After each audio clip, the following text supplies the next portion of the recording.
Tahukah Anda bahwa kaum Stoik kuno memiliki senjata rahasia yang dapat membuat mereka kebal terhadap kekacauan dan gejolak emosi yang disebabkan oleh orang-orang sulit dalam hidup mereka? Bayangkan memiliki alat semacam itu, pelindung mental yang melindungi Anda dari energi negatif yang mungkin dilontarkan orang lain kepada Anda. Ini bukan sekadar bagian dari sejarah kuno. Ini adalah strategi praktis yang dapat mengubah hidup Anda saat ini. Baik saat Anda menghadapi bos yang menantang, anggota keluarga yang membuat frustrasi, atau siapapun yang tampaknya menguras energi Anda, kebijaksanaan ketabahan menawarkan solusi yang ampuh. Dalam video hari ini, kita akan menyelami lebih dalam bagaimana Anda dapat menerapkan prinsip-prinsip ketabahan ini untuk tidak hanya bertahan, tetapi juga berkembang dalam menghadapi kesulitan. Ini lebih dari sekadar mengatasi. Ini tentang membangun kehidupan yang damai, ketahanan batin, dan kebebasan pribadi yang mendalam. Jadi, jika Anda pernah merasa terbebani oleh negativitas orang lain,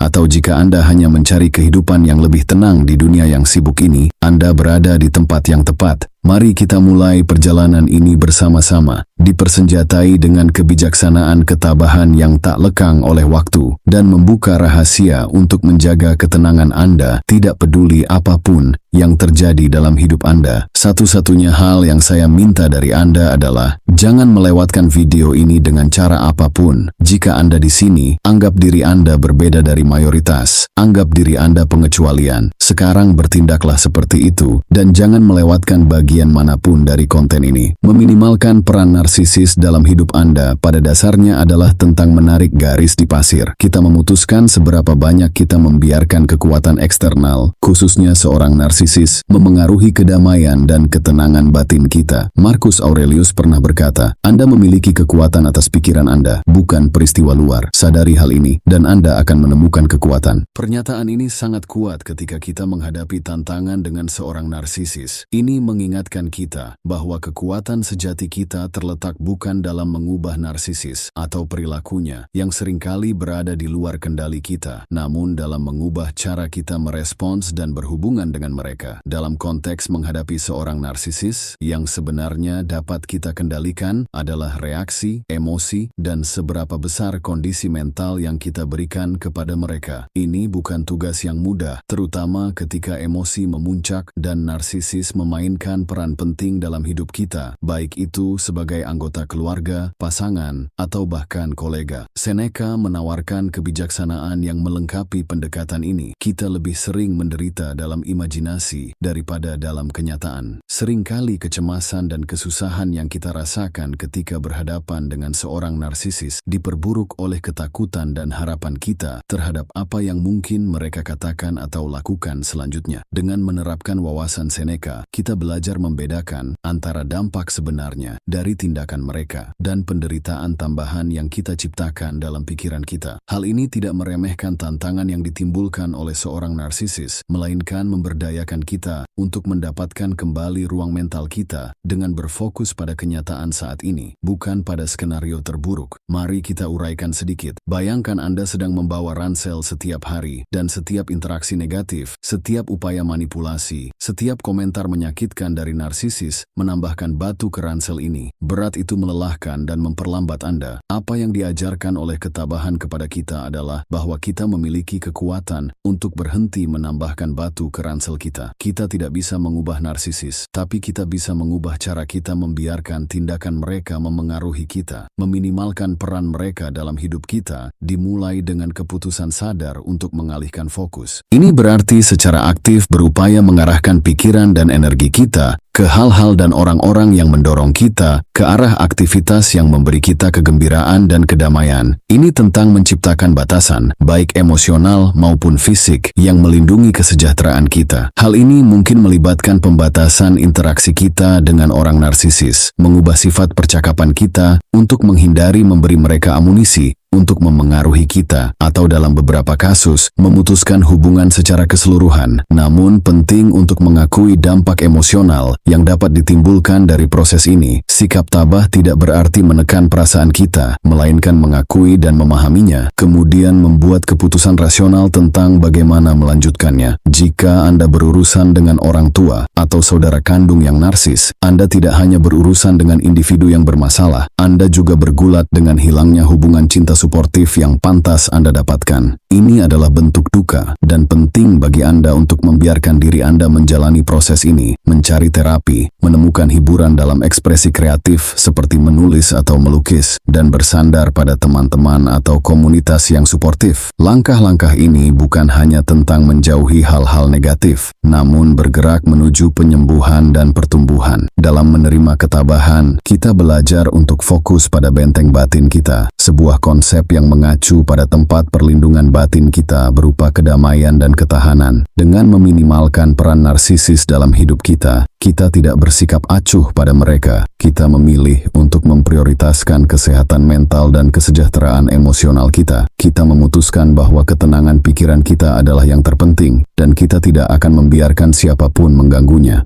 Ingatlah bahwa tidak apa-apa untuk merasa sakit hati, yang penting adalah Anda mengambil langkah-langkah menuju diri Anda yang lebih sehat dan lebih bahagia dengan benteng batin yang dibentengi, sehingga tidak ada kekacauan eksternal yang dapat menerobos. Inilah artinya menerapkan ketabahan dalam menghadapi orang narsisis, menemukan kekuatan dalam ketenangan, dan membuat pilihan sadar untuk fokus pada apa yang benar-benar penting, kedamaian, kebahagiaan, dan pertumbuhan Anda. Tantangan diri ideal mereka. Narsisis sering membangun fasad superioritas, baik melalui kecerdasan, pesona, kesuksesan, atau kombinasi keduanya. Fasad ini bukan sekadar untuk pamer, namun merupakan bagian identitas mereka yang tertanam dalam dan melindungi mereka dari kerentanan dan rasa tidak aman. Namun, ketika kita mulai melihat melalui fasad ini dan mempertanyakan keabsahannya, kita tidak melakukannya karena niat jahat, melainkan kita terlibat dalam praktik ketabahan dalam mencari kebenaran, dengan mengupas lapisan ilusi untuk mengungkap realitas di baliknya. Tetapi bagaimana kita melakukan hal ini? Pertama, penting untuk mengaitkan diri kita pada prinsip ketidakpedulian yang tabah, yang membedakan antara apa yang ada dalam kendali kita dan apa yang tidak. Tujuan kita bukan untuk mengubah si narsisis, suatu hasil di luar kendali kita, tetapi untuk mengubah persepsi kita terhadap mereka, sehingga mengurangi kekuatan mereka atas emosi dan reaksi kita. Ketika Anda melihat si narsisis memamerkan citra diri mereka yang berlebihan,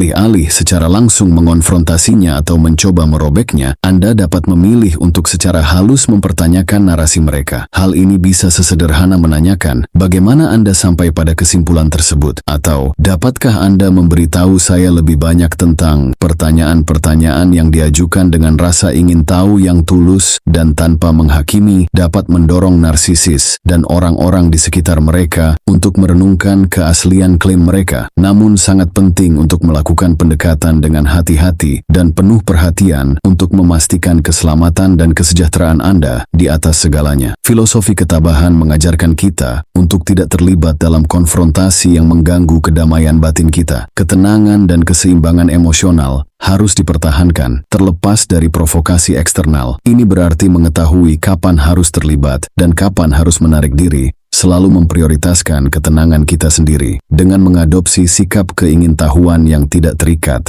Anda tidak secara langsung menantang citra diri orang narsisis, tetapi mengundang mereka dan diri Anda sendiri untuk mengeksplorasi kebenaran. Pertanyaan halus ini secara bertahap dapat melemahkan persepsi muluk mereka, bukan melalui konfrontasi langsung, namun melalui penyelidikan reflektif yang lembut. Dalam melakukannya, Anda mungkin menemukan bahwa pengaruh mereka terhadap Anda berkurang, sehingga Anda dapat melihat situasi dan individu secara lebih objektif. Strategi ini selaras dengan kebijaksanaan Epictetus yang menekankan pengendalian diri dan perspektif. Epictetus mengajarkan bahwa kita tidak terganggu oleh hal-hal itu sendiri, namun oleh pandangan yang kita miliki terhadapnya. Ketika kita mulai mempertanyakan narasi narsisis dengan ketenangan yang mantap, kita menegaskan kembali kendali kita atas persepsi kita sendiri dan mulai membebaskan diri dari pengaruh mereka. Dalam proses ini, kita juga mencontohkan kebijaksanaan ketabahan kepada orang lain, menawarkan jalan alternatif untuk berinteraksi dengan narsisis tanpa terseret ke dalam permainan manipulasi mereka. Ingatlah, perjalanan ini bukan tentang meruntuhkan narsisis, melainkan tentang membangun benteng batin kita sendiri, sehingga kedamaian dan kesejahteraan kita tidak tidak terganggu oleh pergolakan eksternal mereka. Dengan memusatkan perhatian pada kedamaian dan ketenangan kita sendiri, kita tidak hanya melindungi diri kita dari energi negatif si narsisis, tetapi juga menciptakan ruang di mana kita bisa berkembang, bebas dari bayang-bayang mereka. Ini adalah inti dari penerapan ketabahan dalam menghadapi seorang narsisis, menemukan kekuatan dalam kedamaian, kebijaksanaan dalam keheningan, dan kebebasan dalam ketahanan kita sendiri. Dalam praktik ini, kita tidak hanya belajar bertahan dari orang-orang sulit, tetapi juga berkembang, tidak peduli tantangan apapun yang kita hadapi. Terima kasih sudah menonton video ini, like jika Anda suka, dan subscribe channel